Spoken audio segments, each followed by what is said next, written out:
అందరికీ నమస్తే. నేను మీ తేజ. మహాప్రళయం రాబోతుందా? మహాప్రళయం వచ్చే రోజులు దగ్గరలో ఉన్నాయా? ఎందుకంటే మనం చూస్తున్నాం రోజు రోజుకి వరదలు ఎక్కువైపోతున్నాయి.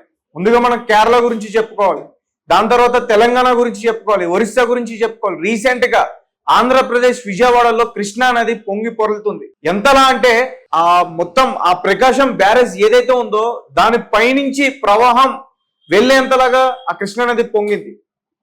ఇవన్నీ కూడా ప్రస్తుతం మనతో పాటు పూర్తిగా చర్చించడానికి శివరుద్ర సాధు గారు ఉన్నారు. ఆయనతో మాట్లాడదాం. నమస్తే అండి. నమస్కారం మిత్ర. గతంలో కృష్ణా నది గురించి చాలా స్టోరీస్ మనం విన్నాం. కృష్ణా నది పొంగి అక్కడ ఉన్న అమ్మవారి ముక్కుపొడని తాగుతుంది, దాని తర్వాత ఈ భూప్రపంచం అంతమవుతుందని ఒక స్టోరీ విన్నాం. ఇప్పటికీ కూడా ఆ స్టోరీ చక్కర్లు కొడు. కానీ రీసెంట్ గా చూసుకుంటే అక్కడ వరదలు అంటే చరిత్రలో ఈ అన్నడు లేని విధంగా అక్కడ వరదలు రావడం జరిగింది. ఒక రకంగా అక్కడ ప్రజలందరూ కూడా చాలా భయాందోళనకు గురయ్యారు. అక్కడ ప్రజలే కాదు, మనం భారతదేశంలో ఉన్న ప్రజలందరూ కూడా భయపడుతున్నారు. ఈ స్టోరీ గురించి తెలిసిన తర్వాత ఇదంతా కూడా నిజమేమో అనిపించేలా. సో దాని గురించి మీరేం చెప్తారు, మీ శాస్త్రాలు ఏం చెప్తారు? వాస్తవం, మానవుడు చేసుకున్న తప్పిదాల గురించి మాట్లాడుకునే ఒక సమయం. ఈరోజు మంచి దృక్పథమైన ఆలోచన తీసుకొచ్చావు.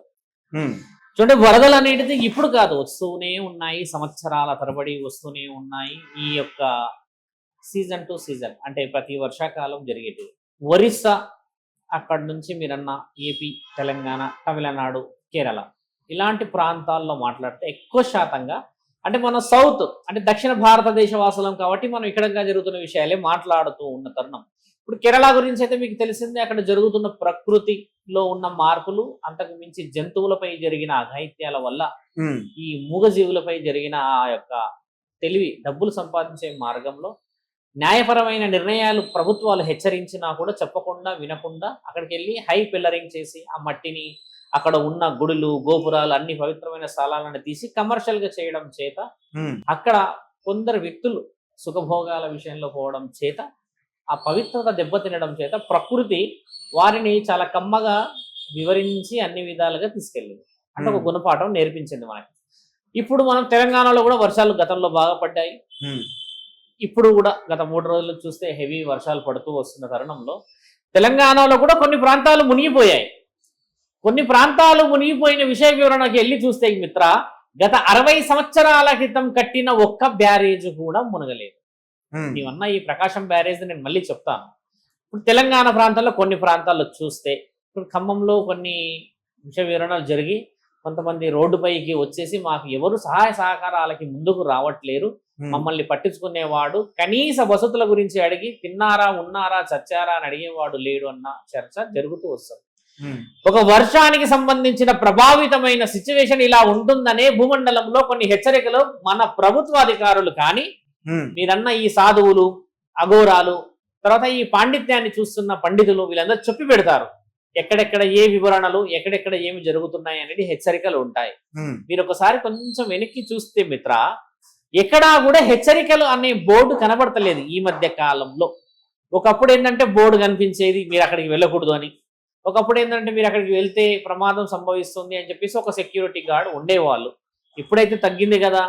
ఇప్పుడు జరుగుతున్న విషయాలు ఏంటంటే మిత్ర, చెరువు ప్రాంతం అనేది చుట్టుపక్కల నుంచి కొద్దిగా మట్టిని పేర్చుకుంటూ దాని స్థితిని కొంచెం తగ్గించుకుంటూ వచ్చాం.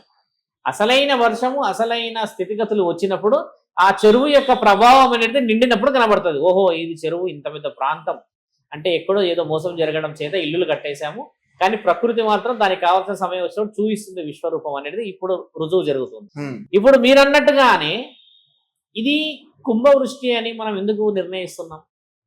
ఇంతటి వరద వివత్సం, ఇంతటి వర్షం దాని యొక్క విశ్వరూపాన్ని చూపిస్తుందని ఎలా అంటున్నాం మిత్ర మనం? అంటే అంతటి స్థితిగతులు వస్తాయని ఊహించలేము అని అంటే మరి న్యాయం అన్యాయం, ఒక ఆడపిల్లపై జరుగుతున్న అఘాయిత్యాలపై సంసార సాగరంలో భార్యని పెళ్లి చేసుకున్న వాడు యముడయ్యి ఎడమ కాలుతో కుడి కాలుతో ఆ అమ్మాయి మెడపైన కాలు పెట్టి చంపేసి అభంశుభం తెలియని చిన్న చిన్న పిల్లలని కామ కోరికలతోని మద్యం మత్తులో చంపేస్తున్న ఈ మహానుభావులంతా చేస్తున్న పాపాలని మరి పరమాత్ముడు ఏ విధముగా చూయించాలి, ఈ విధముగా నేను చూయించగలను అనే హెచ్చరిక ఒకటైతే, వర్షం ఇప్పుడు కాదు మిత్ర, కొన్ని కలియుగం, ఇది 28వ కలియుగం కదా, అన్ని యుగాల్లో ఇలాగే పడ్డది వర్షం. అంతేగాని వర్షము ఒక మోతాదులోనే పడి ఒక డబ్బా నిండాలి అని పడదు కదా. సమస్యానుకూలంగా పరిష్కారం ఏ విధంగా చెయ్యాలని పరమాత్ముడి ఆగ్రహం అని ఎందుకు అనట్లేం మనం? ఆయన గారు చూపిస్తున్నాడు. ఇప్పుడు సర్టన్ ఏరియాస్ లో మాత్రమే ఈ బీభత్సం కనబడుతుంది, కొన్ని ఏరియాస్ లో ఎందుకు కనబడతలేదు? మనం ఆలోచించాల్సింది కూడా ఏంటంటే మిత్ర, కొన్ని ప్రాంతాలు మునుగుతలేవు, కొన్ని ప్రాంతాలే మునుగుతూ వస్తున్నాయి, కొన్ని ప్రాంతాల్లోనే ఇబ్బంది జరుగుతుంది, కొన్ని ప్రాంతాల్లో జరగట్లేదు అని అంటే మరి పరమాత్ముడు ఏ హెచ్చరికని మనకు చూపిస్తున్నాడో తెలుసుకోవాల్సిన సమయం. ఎలా తెలుసుకోవాలి? నీకు నాకు తెలిసిన విషయం, మనం ఒక రిపోర్టర్ నువ్వు కూర్చున్నావు, ఎవరే యాంకరింగ్ చేస్తున్నారు, నన్ను అడుగుతున్నారు, మనకు తెలియకుండా అంతర్యుద్ధం జరుగుతుంది రాజ్యంలో, అది ఎక్కడ పోయింది? పరమాత్ముడికైతే తెలుస్తుంది కదా. అమాయకులపై జరుగుతున్న అఘాయిత్యాలు, అమాయకులపై ఉన్న ఈ యొక్క పైశాచికత్వాలు, ఆడపిల్లలపై జరుగుతున్న ఈ అఘాయిత్యాలు, మంచి చెడు లేకుండా అమ్మా నాన్నని తీసుకెళ్లి అనాథ ఆశ్రమాల్లో వదులుతున్న పిల్లలు, ఎక్కడో తల్లి ఎక్కడో తండ్రి కొడుకొస్తాడని ఎదురు చూస్తున్న వీళ్ళందరికీ మరి ప్రకృతి ఈ విధముగా సమాధానం ఇవ్వకపోతే ఏ విధంగా సమాధానం ఇస్తుంది నీకు? మనం అనుకోవచ్చు అలా కాదు, వర్షాలు అనేది ఒక పంట పొలానికి సంబంధించిందే రావచ్చు, ఒక పొలాన్ని పండుకొని 3 నెలలో 4 నెలలో చేతికొచ్చేలా వర్షం రావడమే శుభ సూచకం కదా అనవచ్చు. మరి మానవుడు వచ్చిన దాన్ని తినేసి నిమ్మలంగా ఉంటున్నాడా? ఎన్ని ప్రపంచాలు వెతుకుతున్నాడు, ఎన్ని సుఖభోగాలు వెతుకుతున్నాడు, ఎంత డబ్బు కోసం పరిగెత్తుతున్నాడు, ఎంత ఆవేశంగా పరిగెత్తేసి ఎన్ని చనికమైన నిర్ణయాలు తీసుకుంటున్నాడు.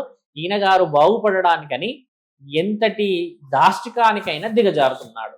మరి ప్రకృతి ఈ విధముగా చెప్పుతున్నప్పుడు మనం నేర్చుకోవాల్సింది, మీరు కరెక్ట్ క్వశ్చన్ తీసుకొచ్చారు, శాస్త్రాలు ఏమి చెప్పుతున్నాయి అన్న విషయాన్ని గురించి చెప్తున్నాం. శాస్త్రాలు ఏమి చెప్తున్నాయి అంటే పుణ్యం చేసిన వాడికి పరమాత్ముడు ఎప్పుడు కూడా పుణ్యమే చూపిస్తాడు. కొందరు వ్యక్తులకే ప్రాణ నష్టం జరుగుతూ వస్తుంది, అందరికీ జరుగుతలేదు కదా. వీఆర్ ఇన్ సేఫ్ జోన్, కొంతమంది ఉన్నారు, కొంతమంది నిజంగా ఇబ్బంది పడుతూ వస్తూ ఉన్నారు. ఇప్పుడు వర్షాన్ని మనం పోలుస్తూ వస్తున్న ఈ వర్షం మిత్ర 100 సంవత్సరాల క్రితం కూడా ఇదే విభత్సాన్ని సృష్టించింది. మనం తెలుసుకోవాల్సింది ఏంటంటే, ఎక్కడైతే అన్యాయం అరాచకాలు రాజ్యాన్ని వేలేసి రాజ్యాధికారుల చేతిలోకి ఈ విధమైన పైశాచికత్వం వస్తుందో అప్పుడప్పుడు పరమాత్ముడు ఈ విధమైన పలకరింపిస్తాడు, మేము ఉన్నాము, కావలసిన సమయానికి వచ్చి తీసుకోవాల్సిన మర్యాదని తీసుకొని వెళ్తామని ఈ పంచభూతాల అధిపతి పరమశివుడు చూపించే ఒక నాటకం ఇది. మరి మనం తెలుసుకోవాల్సినది ఏమిటి? ఇక్కడ అంత బీభత్సం వస్తుంది, అంత వర్షం పడుతుంది, అన్ని అనార్థాలు జరుగుతున్నాయి, ఎంతమంది కుటుంబాలు అంతమంది వ్యవసాయదారులు రోడ్డునకు వస్తున్నారు అని అంటే మిత్ర, ఇక్కడ పుణ్యాన్ని మాట్లాడుకుంటూ ఉంటే పరమాత్ముడికి తెలుసు కదా నీకు ఏ ముద్దని అందించాలో, నీకు ఏ స్థితిగతులను అప్పచెప్పాలో. మరి అలాంటిది పరమాత్ముని ఇక్కడ నిందిస్తున్నామా? మనం ఇక్కడ పరమాత్ముని నిందిస్తలేము, అధికారులను నిందిస్తున్నాం.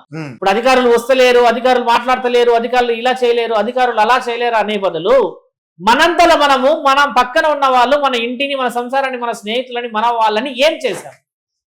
ఎంత తీయగా వెన్ను పొడుపొడుస్తున్నాం, ఎంత చక్కగా మోసం చేస్తున్నాం, నమ్మిన వాళ్ళని ఎంత ప్రేమగా నటించేసి మోసపూరితమైన విషయాన్ని పెడుతున్నాం వాళ్ళకి.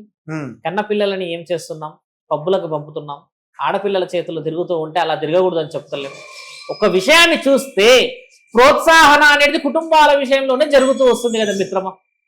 ధర్మం అనే విషయాన్ని మనం మాట్లాడుతున్న ఈ తరుణం మాట్లాడితే ఒక్క క్షణం గుణగణాల గురించి మాట్లాడుకోవాల్సిన అవసరం ఉంది. గుణగణాలు మాట్లాడతలేము ఎందుకు? మరి గుడిలకు ఎందుకు వెళ్తలేము, హోమాలకు ఎందుకు వెళ్తలేము, యాగాలు ఎందుకు చేస్తలేము, అన్నదాలు ఎందుకు చేస్తలేము? అన్నాన్ని మనం పంచేటప్పుడు దాన్ని సంపాదించడానికి ఒక రైతు ఎంత కష్టపడతాడో అని వివరణ ఎందుకు ఇస్తలేము? వృధా జరుగుతుంది కదా. మరి పరమాత్ముడు 3 రోజుల వర్షానికే వృధా అయిపోతుంది మానవ జన్మ అని అనుకుంటే ఎంత పొరపాటులో ఉన్నట్టు మనం. నీవు ఎన్ని వృధా చేస్తున్నావు మిత్ర? సమయాన్ని వృధా చేస్తున్నావు. ఆడపిల్లల కోసం అని చెప్పేసి వేసి మద్యం తాగేసి ఆడపిల్లల్ని ఎత్తుకుపోయి ఏమేమో చేసేస్తున్నావు, చంపేస్తున్నావు, దానికి రుజువులు లేకుండా చూపేస్తున్నావు, అవయవాలు అమ్మేసుకుంటున్నావు, ఎన్ని చేస్తున్నావు మిత్ర? అబ్బం శుభం తెలియని ఆడపిల్లలపై, అబ్బం శుభం తెలియని పిల్లలపై, అమాయకంగా నిన్ను పెళ్లి చేసుకున్న భార్యపై ఎన్ని పైశాచికత్వాలు చేసి ఆడపిల్లని ఇబ్బంది నువ్వు పెడుతూ ఉంటే మరి ధరణి, ఈ భూమండలం మరి ఇంకా ఎవరికి చెప్పుకోవాలి ఈ బరువుని? మరి పరమశివుడికి చెప్పుకుంటే పరమాత్ముడు ఇలా చూపించడా? ఈ విధముగా వచ్చిన ఈ గుణపాఠాల గురించి శాస్త్ర గ్రంథాలు ఏం చెప్తాయంటే, మనం ఎంతటి ఘనమైన కార్యక్రమాలని మన చరిత్రకి చూపిస్తాము అంటే పుణ్యమైన కార్యక్రమాలు, పుణ్యమైన పనులు, పరమాత్ముడు కూడా పుణ్యమైన సమయాన్ని చూపిస్తాడు మనకి. ఇప్పుడు నీవన్నా ఈ ప్రకాశం బ్యారేజ్ ఉంది మిత్ర, అమ్మవారి ముక్కు పుడక మన దుర్గామాతది. కలియుగం అంత్యం అయ్యేది ఒక సమయం వచ్చినప్పుడు అమ్మవారి ముక్కు పుడకకి నీళ్లు అంటే గంగామాత తగిలినప్పుడు, అమ్మవారు మునిగినప్పుడు ఆ కృష్ణా నది అమ్మవారి ముక్కు పుడకను తాగుతుంది, ఆ నీళ్లు పొంగి వస్తున్నాయి అని చెప్పేసి పరమాత్ముడు చేస్తాడు. మరి శివుడు కూర్చున్నది దేనికి తెలుసా మిత్ర? పంచభూతాలని ఆపడానికి పరమశివుడు నీళ్లు కిందికే పొంగాలి, పైకి రాకూడదు అని చెప్పేసి కూర్చుంటాడు. మరి ఈ రోజు నా శివుడు నా తండ్రిని పరమాత్ముడిని పిలిచి ఒక యాగం, ఒక హోమం, ఒక మహా యాగం చేసిన మహానుభావులు ఎంతమంది ఉన్నారు చెప్పండి. ఈ వర్షాలు ఆగాలి, కొద్ది స్థితిగతులు బాగుండాలని మరి ఎందుకు చేయట్లేం పూజలు పురస్కారాలు? మరి పంచభూతాలు అందరూ కూడా వాళ్ళ ప్రాణాలు రక్షించుకోవాలంటున్నారు కదా. ఇప్పుడు గుడిలో అయితే మునగలేదు, ఇంకా ఆ పనిలో ఉన్నారు కదా, ఇంకా మునగలేదు కదా గుడి. అది మునగదు మిత్ర, అది మునిగితే పరమాత్ముడి ఆజ్ఞ. కలియుగం ఇంకా అంతం కాలే, ఇది మొదలయ్యింది మాత్రమే. హెచ్చరికలు జారీ చేస్తున్నాడు, మేము ఉన్నాము ముల్లోకాధిపతులం. ఆయన సృష్టిని మాత్రమే చూపిస్తున్నాడు, దానికి ఎంత శక్తి ఉన్నదో.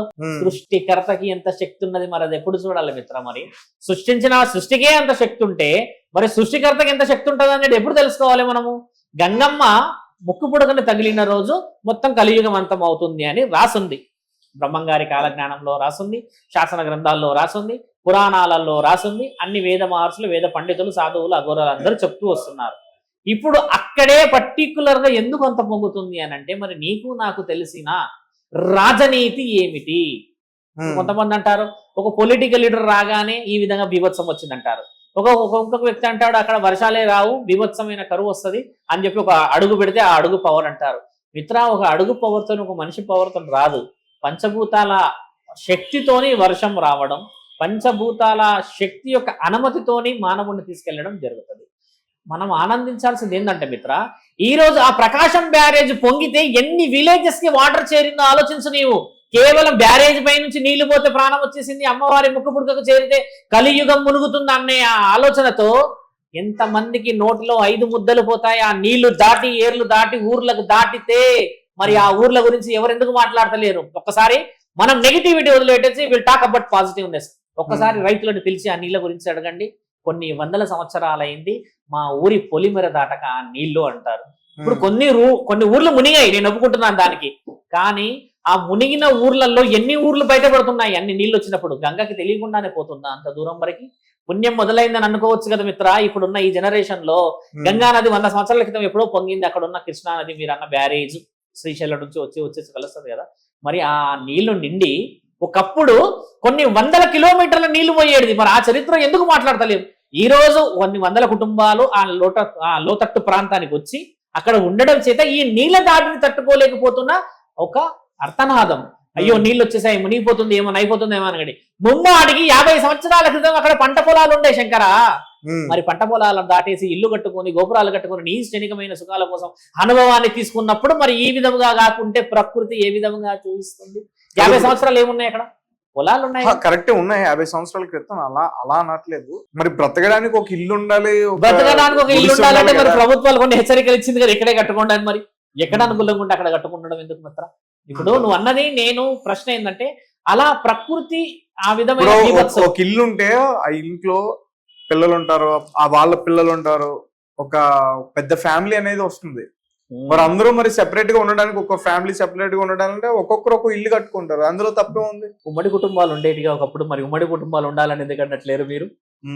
గురువు గారు, ఉమ్మడి కుటుంబాలు కలిసి ఉండాలి. ఉమ్మడి కుటుంబాల గతంలో ఎవరు వ్యక్తిగత విషయాలు వాళ్ళ ఇష్టం కదా. అలా వ్యక్తిగత విషయాలు ఎలా వచ్చాయి? నీవు వ్యక్తిగతంగా ఆలోచించడం వల్ల వచ్చాయి, కుటుంబాల్లో నుంచి బయటకు వెళ్ళడం వల్ల వచ్చాయిగా. మరి కుటుంబంలోనే ఉంటే ఒకే ఇంట్లో పెద్ద ఇంట్లో అందరు ఉండొచ్చుగా. ఇప్పుడు నేను అన్నది ఏంటంటే వరద వచ్చిన ఆ వివత్సం కాదు, అక్కడ పరమాత్ముడు ఇచ్చిన ఆజ్ఞతోని కొన్ని ఊర్లు మునుగుతున్నాయి, దాని అర్థనాదాలు మాట్లాడుతున్నాం. గంగా వచ్చేసి అమ్మ దుర్గామాత యొక్క ముక్కుపుడు కన్ను తగలడం వల్ల ఏమన్నా జరుగుతుందేమో అని భయం, ప్రళయం రాబోతుందేమో, ఎప్పుడూ లేని విధంగా గంగామాత పొంగుతుంది అనేది మీ ప్రశ్న. అలా పొంగే స్థితిగతులు లేవు శంకరా. చూడండి, హెచ్చరిక, intention and action, it is very very lot many differences. అదంతా పరమాత్ముడి ఇంటెన్షన్ చూపిస్తున్నాడు అక్కడ. అంటే నేను ఈ స్థితిగతులని ఇంతవరకు మిమ్మల్ని తగలగలను, ఒక్కసారి నేను యాక్షన్లోకి వస్తే ఏం జరుగుతుందో అని చూపిస్తుండొచ్చు కదా ఆయన హెచ్చరిక. ఇప్పుడు గంగాధర్ని అంత సులభంగా ముంచేస్తాడా ఆయన? ఎన్ని యుగాలు చూస్తున్నా మిత్ర, ఇది కలియుగం. ఎన్నో యుగం తెలుసా? ఇది 28వ కలియుగం. ఇది ఈ ఒక్క యుగం మనుషులందరూ చనిపోగానే ఇక కలియుగం అయిపోయి మళ్ళీ తేజ శివరుద్ర సాధు ఉండడు అనుకోవు. మళ్ళీ యుగంలో మళ్ళీ పుడతాం, మళ్ళీ ఇద్దరం వచ్చి కూర్చుంటాం ఇక్కడ. అంటే మళ్ళీ ఈ యొక్క యుగం రాసి ఉన్నది కలియుగం. ఇది 28వ కలియుగం మిత్ర. ఇది ఈ యుగం ఒకటే లేదు మన దగ్గర, ఇది 28వ కలియుగం. అంటే మళ్ళీ ఈ జీవితం రాసింది కదా. ఎందుకు అంతరార్థం అంటే పరమాత్ముడు కలియుగం అనేది కూడా న్యాయంతో ముగించాలి అనేది ఆయన కోరికతోని పుట్టిస్తూనే ఉన్నాడు. ఆయన కోరిక, ఆయన బలమైన ఆలోచన అంత పవిత్రంగా ఉంటే అపవిత్రంగా ఆలోచించిన మానవ శరీరం మనది.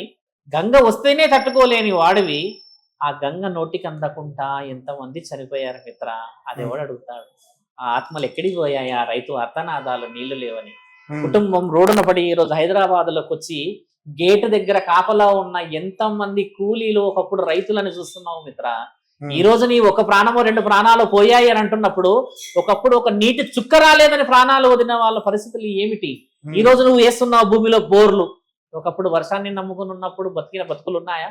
మరి వారి గురించి మనం మాట్లాడాలా? వారి యొక్క ప్రాణాలు ఎక్కడ పోయినాయి? వాళ్ళందరి ఆత్మలు ఎక్కడ పోయినాయి? వారి యొక్క కోరికలు ఎక్కడ పోయినాయి మిత్ర? ఆ కుటుంబాలు, ఒక కుటుంబం బతకాలని నువ్వు అన్నావు కదా, ఒకప్పుడు ఒక కుటుంబం బతకడానికి ఆయన చనిపోయిండు మిత్ర. మరి వాళ్ళందరి ఆత్మలు ఎక్కడ పోయినాయి? మరి అంత సులభంగా గంగానది పొంగేసేసి దుర్గామాత యొక్క ముక్కు పుడకని తగిలేయగానే కలియుగం మునుగుతుంది అనేది చాలా చిన్న విషయం. We are talking about only sort of area. మీరు అంటున్న ఆ ప్రకాశం బ్యారేజ్ గురించే మాట్లాడుతున్నాం అంతే మనం. కానీ దానికి మించిన పరిస్థితులు మన దగ్గర చాలా ఉండి, ఆకలికి ఒక ముద్ద దొరకక ప్రాణాలు వదిలిన రైతుల పరిస్థితులు ఈ రోజు ఆనందంగా ఉన్నాయి. ఈ నీళ్లు రైతులు వచ్చి చెప్పట్లేరు, నువ్వు బాగా గమనించు. అబ్సల్యూట్ గా మేము చెప్తాము, ఓన్లీ 1 రెసిడెంట్ పర్సన్ వచ్చేసా మాట్లాడుతున్నాడు, వీఆర్ ఇన్ సంథింగ్ డేంజర్ అని. ఒక్కసారి రైతుని పిలిచి అడుగు Shankara, interview to the farmers. రానివ్వండి వర్షాలు ఎంత, రైతులు కూడా నష్టపోతారు కదా. ఎక్కడ నష్టపోతారు? వాళ్ళు పంట పొలాలన్నీ పోతాయి కదా. సట్టఫ్ గా ఒక కొన్ని హెక్టార్ల భూమి లాస్ అయింది అనుకుందాం మిత్ర. పరమాత్ముడు చెప్పిన ఒక ఆజ్ఞ ప్రకారంగా ఆ రైతు లాస్ అయిపోయాడు ఆ ఇయరే. ఒక్కసారి జరుగుతున్న అన్యాయం కానీ, ఆడపిల్లలపై జరుగుతున్న అఘాయిత్యాలు కానీ, అమాయకులపై జరుగుతున్న ఈ నేరాలు కానీ ఆపకపోతే, ఈ బీభత్సం వచ్చింది 3 రోజులే ముంచింది పొలం మొరం, తర్వాత 3 నెలలకి మళ్ళీ క్యూర్ అవుతావు. మరి ఆ పాపమంతా మోస్తున్న ఈ శరీరం మరి ఎప్పుడు తుడుచుకోవాలి? ఇప్పుడన్నా కడుక్కోవాలి. అంత పై నుంచి పొంగేసి వస్తుంది, స్నానాలు చేయండి, శుభ్రంగా అయిపోయి శుద్ధిగా కాండి అన్న ఆలోచన ఎందుకు తీసుకోవట్లేరు మనుషులు? మరి నువ్వు అది ఆలోచించవచ్చు కదా. అంటే ఇప్పుడు ఆ కృష్ణానదిలో స్నానం చేస్తే పవిత్రంగా వస్తుంది కాదు, అందరికి పాపాలు పోతాయా? పాపాలు పోవు, కానీ మనం పాపాలు చేసాము, పాపాలు అనుభవించడానికి పరమాత్ముడు ఆజ్ఞిస్తున్నాడు. దాన్ని దాటే స్థితిగతులను ఎందుకు పురోహితులు చెప్తలేరు, అడుగుతలేరు మిత్ర? కాదు గురుగారు, ఇప్పుడు అక్కడ ఇంట్లో నుంచే బయటికి రావడానికి చాలా ఇబ్బంది ఇప్పుడుంది. అట్లా కాదు మిత్ర, స్నానం అనేది నువ్వు అన్నది ఏంటంటే గంగా నదిలో పోయే బకెట్ల నుంచి నీళ్ళు తీసుకొని స్నానం చేసుడు కాదు కదా. నేను అన్నది ఎగ్జాంపుల్. ఆవిడ వచ్చింది అలా అని ఆలోచించట్లేదు, ఎందుకు అంటున్నాను, నువ్వు అన్నట్టుగా స్నానాలు చేసుకుని సంతూరు సోపు పెట్టుకోవాలని అనట్లేదు నేను ఇక్కడ. నేను అనేది ఏంటంటే ఆవిడ హెచ్చరికని నెగిటివ్ గా తీసుకుంటున్నావు కానీ పాజిటివ్ ఎందుకు తీసుకోవట్లేరు అంటున్నాను నేను. పాజిటివ్ తీసుకోవాలి కదా. అభంశుభం తెలియని కలకత్తాలో ఒక డాక్టర్ ని 11 మంది చేసి చంపేస్తే ఆవిడకి ఇంతవరకు న్యాయం జరగలేని ఈ సమాజంలో 3 రోజులు వచ్చిన వర్షం గురించి ఏం మాట్లాడతావు మిత్ర నువ్వు? అఖండ భూమండలంలో 140 కోట్ల మంది, ప్రపంచం మొత్తం 720 కోట్ల మంది ఎదురు చూస్తున్నారు కలకత్తాలో ఆ అమ్మాయికి ఇంకా ఎందుకు న్యాయం జరగలేదని. ఆ న్యాయం మాట్లాడుతున్న పరమాత్ముడు ఎలా చేస్తున్నాడు ఆలోచించి. ఇక్కడ వచ్చేసి నీళ్లు 4 నెలలకి 3 నెలలకి అదైపోతున్నా మళ్ళీ ఎండుకపోయి ఆ జీవితాలు అక్కడే ఉంటాయి కదా. అక్కడ నుంచి కాకపోతే ఇంకొక ఒడ్డుకు వెళ్తావు కదా. కానీ ఇక్కడ 100,000 ప్రాణాలు, 1,00,000 ప్రాణాలు పోలేవుగా, పోయే అవకాశం ఉన్నది లేవు కదా. పోవు మిత్ర. 100 మంది దోషులు, ఒక నిర్దోషి. గుర్తుపెట్టుకో, దోషులు అంటే తెలుసుగా మీకు. 100 మంది పాపం చేసిన వాళ్ళం ఉన్నాం, ఒకడు పాపం చేయనివాడు అన్నాడు. శాసన గ్రంథాలు ఏం రాసి ఉందనంటే 100 మంది దోషులకు శిక్ష పడినా కానీ ఒక నిర్దోషికి శిక్ష పడకూడదు అనేది. అదే విషయాన్ని కలకత్తా ఎగ్జాంపుల్ అదే చెప్తున్నా. నిన్నగాక మొన్న ఒక 8 సంవత్సరాల అమ్మాయి మీద అఘాయిత్యం జరిగింది కదా. అమ్మాయి పోతూ ఉంటే ఒక 2 ఎంబడబడ్డారు కదా. యోగి ఆదిత్యనాథ్ గారు ఏం చేశారు, ఒక అమ్మాయిని సైకిల్ మీద పోతుంటే ఏదో అన్నందుకు కాళ్ళతో తన్నడం ఏదో చేస్తే వాళ్ళు బుల్లెట్ కొట్టేశారు కదా. బుల్లెట్ కొట్టి చూపించి ఇట్లా చేశారని వైరల్ అయింది వీడియో. మరి ఏ విధంగా చూస్తున్నాం ఈ న్యాయాన్ని? మరి చాలా సింపుల్ వే డిస్కషన్ చేస్తున్నాం మిత్ర. You are taking it is as a interview, but I'm talking about intentional sensitiveness. అంటే అర్థమైందా? లోపట ఉన్న మనస్సాక్షిని అడగండి అని చెప్తున్నా. నీవు చేసుకున్న పాపం నిన్ను వెంటాడుతుంది, నీ దాకా వస్తలేదు కదా. మనం 4th ఫ్లోర్ లో కూర్చున్నాం కదా, ఎంత పెద్ద వర్షం వస్తుంది మనకు మునుగదు, మనం అయితే సేఫ్ ఉంటాం కదా. నేను అడుగుతుంది అందరి ఇంటెన్షన్ లో జరుగుతున్న విషయం చెప్తున్నా. ఎక్కడో పాపం చేశారు గురుగారు కలకత్తాలో, ఈ ఆంధ్రాలో వచ్చింది అని అంటే నేను అంటుంది వాస్తవమే. అక్కడ మరి రెస్పాండ్ ఎవరు అయ్యారు? ఎవరు కాలేరు. ఇక్కడ రెస్పాండ్ ఎవరు అవుతున్నారు? ఎవరు అవ్వట్లేరు. మేము అక్కడ రెస్పాండ్ కాకపోతే ఇక్కడ కూడా ఎవరు రెస్పాండ్ గారు. ఈ రోజు అందరం రెస్పాండ్ అయిన ఉంటే నువ్వు అన్న విజయవాడకి అందరూ రెస్పాండ్ అయ్యేటోళ్ళేమో. ఖమ్మం మునిగిందిగా, వరంగల్ మునిగిందిగా, ఏ హైదరాబాద్ మునగలేదా? ఓల్డ్ సిటీ అంతా మునిగిందిగా నిన్న నైట్. మరి ఇప్పుడు ట్యాంక్ బండ్ ఏరియా, లోతట్టు ప్రాంతం, లోయర్ ట్యాంక్ బండ్ అంతా, గాంధీనగర్ ఇదంతా మునిగింది కదా. మరి మునిగిన దాంట్లో ప్రాణ నష్టం జరగలేగా మిత్ర, కొద్దిపాటి ప్రాణ నష్టమే. విజయవాడలో కూడా జరుగుతుంది, ప్రాణ నష్టం కాదు. మీరు అన్నది వ్యాపార నష్టం మాత్రం. మీరు అంటున్న ఈ ఒక తినుబండారాల నష్టమే. ప్రాణ నష్టమే జరిగిపోతే నువ్వు మళ్ళీ నన్ను ఇంటర్వ్యూ తీసుకో, అయ్యో అంత ప్రాణాలు పోయాయి కదా, పాపం అనేది ఇలా పండింది, వాళ్ళంతా పుణ్యాత్ములని చెప్పగలుగుతాం మనం. అక్కడ జరుగుతుంది పంట పొలాల పైన మనుషులు బయటికి రాకుండా ఇబ్బందులు. 4 రోజులు మాత్రమో 5 రోజులు మాత్రమే మనిషి మరో జన్మ కూడా పుట్టాలి అని అంటే కూడా భయపడే స్థితిగతులు జరిగి కాలానికి ఇంకా న్యాయమే చేయలేకుండా కూర్చున్న ఈ స్థితి, ఈ సమాజం గురించి చెప్తున్నా మీకు. ఆ 4 రోజుల వర్షానికి బీభత్సంగా ఇంటర్వ్యూలు తీసుకోవడం కంటే ముఖ్యంగా ఈ 4 రోజుల వర్షంలో గుణపాఠాలని అదే దుర్గామాత గుడిలో యాగాలో, అదే దుర్గామాత గుడిలో ఉన్న పురోహితులను అడిగి ఈ పంట పొలాలన్నీ సుభిక్షంగా అమ్మవారు శాంతించి వర్షాలు ఒక సక్రమంగా వచ్చి ఆశీర్వాద బలాన్ని ఇమ్మని చెప్పి ఎందుకు ఇంటర్వ్యూలు కావట్లేదు ఇక్కడ. ప్రకాశం బ్యారేజ్ దాటి నీళ్ళు వచ్చాయంట. ఇప్పుడు నీ వయసు నా వయసు 40 సంవత్సరాలు ఉందనుకుందాం. గత 400 సంవత్సరాల్లో 2వ, 3వసారి అది వచ్చిందంటే దాన్ని ఆనందించాల్సిన తరుణానికి అది ఎంత ఊర్ల వరకు పోతుందో ఆలోచించంటే కట్టిండా అక్కడ ఆయన గారు కట్టింది. ఆ ప్రకాశం కట్టింది ఎవరు కట్టారు మిత్ర ఆ బ్యారేజ్? మీకైతే ఐడియా ఉండొచ్చు కదా. సర్దార్ ఖాటన్ అని చెప్పేసి రాసి ఉంటుంది కదా. సర్దార్ ఖాటన్ అంటే ఆయన ఒకప్పుడు వ్యవసాయమే ఉండే, అప్పుడు అన్ని ఇల్లు లేవు కదా, మరి ఆయన ఇంత ఊహలేందే కట్టిండటవా? అప్పుడు ఏమని ఊహించినట్టు కట్టిండొచ్చు. ఇది ఒకవేళ పొంగినా కూడా కొన్ని హెక్టార్ల వరకు భూమి వరకు నీళ్లు పోతాయి, అది అందరి పంటలకు వస్తాయని ఆలోచించుండవచ్చు కదా. ఆయన ఇలా ఆలోచించుండవచ్చు కదా, ప్రాణాలు పోతాయో లేకపోతే ఇంకెవరైనా ఏమైనా ఇబ్బందులు వల్ల ఇంకేమైనా అవుతుందేమో అని. ఆయన కూడా అనుకోలేడు కదా అది ఆ విధంగా ఇల్లులు కట్టుకొని ఉంటారని. ఇక్కడ ఇల్లులు కట్టడం సమస్య కాదు, పంట పొలాల నష్టం జరిగిన దానికి ప్రత్యామ్నాయం ఉంది ఎవరో ఒకరు కొనుక్కోవడానికి. కానీ ప్రాణ నష్టం జరిగిన దానికి విలువ రాదు అంటున్నాను. ఈ చిన్న 4 రోజుల వర్షానికి మనం కొంచెం ఆలోచించి ముందస్తు జాగ్రత్తలు ఇంకా బలంగా తీసుకోవాలి అంటున్నాము. ప్రళయకారకుడు అయిన ప్రళయాన్ని తేవాలన్నా, ప్రళయం చేయకుండా ఆపాలన్నా ఆయన్ని ప్రార్థించే ఆ ప్రార్థన చేయితో కాదు, న్యాయంతో, పుణ్యంతో, మనస్సాక్షితో పూజించమంటున్నాడు ఆయన. ఇప్పుడు దీన్ని ఎలా కంట్రోల్ చేయాలి? మీ దగ్గర ఉన్నాయా పరిష్కారాలు? ఉన్నాయా? ఎందుకు లేవు మిత్ర? ఎన్ని చేయలేవు? ఎన్ని యాగాలు చేయలేరు ఇక్కడ? ఏంటి ఇప్పుడు ఆ కృష్ణా నది ప్రవాహం శాంతి ఎలా చేయగలుగుతాం? అది చాలా చిన్న క్వశ్చన్. మీరు ఎలా చేయగలుగుతారో మీరు శివరుద్ర గారు అడుగుతున్నారు. ఇట్లా కాంట్రవర్సీ అంటున్నారు. అప్పుడు మనం చెప్పొచ్చు. ఇప్పుడు ఒక వర్షాన్ని కంట్రోల్ చేయగలగాలి అంటే పంచభూతాల అధిపతి శివుడికి హోమాలు చేస్తారు, యాగాలు చేస్తారు, మహా రాజయోగాలు చేస్తారు. ఇవన్నీ చేయడానికని నువ్వు నేను కూర్చొని ఇక్కడైనా చేయవచ్చు. కానీ ప్రాంతానికి సంబంధించిన దాంట్లో విజయవాడ కనకదుర్గ వచ్చేసి ఆ ప్రాంతానికి ఇలవెల్పు. అంటే ఆమె శక్తిపీఠాలు, అమ్మవారి 108 శక్తిపీఠాల్లో ఒక శక్తిపీఠం అయింది. ఆ శక్తిపీఠం అనుకున్నది అంటే అమ్మవారిని మెప్పించామనంటే పరమాత్ముడు ఆజ్ఞ వచ్చినట్టే. ఇప్పుడు ఆ వర్షం వచ్చి దాన్ని ఇమీడియట్లీ కంట్రోల్ చేసేసాం అనుకుందాం మిత్ర. ఒక రోజు మరి మీరే వర్షాలు రావాలని అదే కనకదుర్గా మాతలు 11 సంవత్సరాల కింద పెద్ద యాగాలు చేశారుగా. మనము వర్షం హెవీగా వస్తేనేమో ఒక పూజ, రాకపోతేనేమో ఇంకొక పూజ, అన్ని నీకే ఆప్షన్స్ ఇస్తున్నాడు పరమాత్ముడు. మరి ఆయన నిర్ణయాలు ఏం తీసుకొని ఇస్తున్నావు నీవు? నేను చెప్తుంది ఏంటంటే దాన్ని ఆపవచ్చును.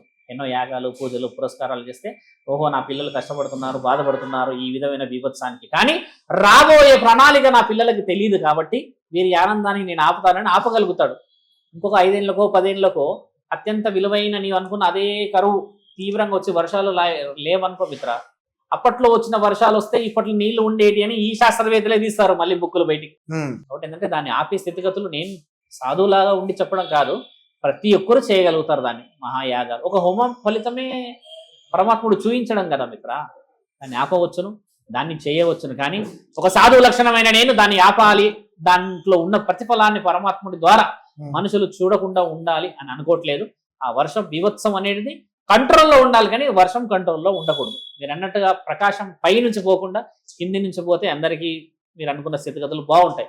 మీద నుంచి పోవడం వల్ల విజయవాడ మునిగిపోతుందామని భయపడుతున్నాం. అంతకు మించి దానికి ప్రత్యామ్నాయ పరిస్థితులు ఉన్నాయా లేవా అని మీరు అడగట్లేరు మమ్మల్ని. కాబట్టి పరమాత్ముడికి తెలియకుండా ఏ పని జరగదు కదా శంకర. కాబట్టి యాగాలు, హోమాలు ఇంకేమైనా చెయ్యాలి. దాంట్లో నిజముగా ధర్మం ఉండేదంటేనే అవి ఫలిస్తాయి. అంతేగాని మీరు యాగాలు, హోమాలు చేసి పెట్టారు అధర్మంగా చేస్తున్నామంటే కూడా కుదరదు మిత్ర. మీరు అంటున్న ఆ ప్రశ్న రాబోతున్నది బీభత్సము అని అంటే దానికి ప్రత్యామ్నాయ పరిస్థితులు కూడా మనం తీసుకోవాలి అంటున్నా శంకర. ఓకే గురుగారు, thank you so much. Thank you so much.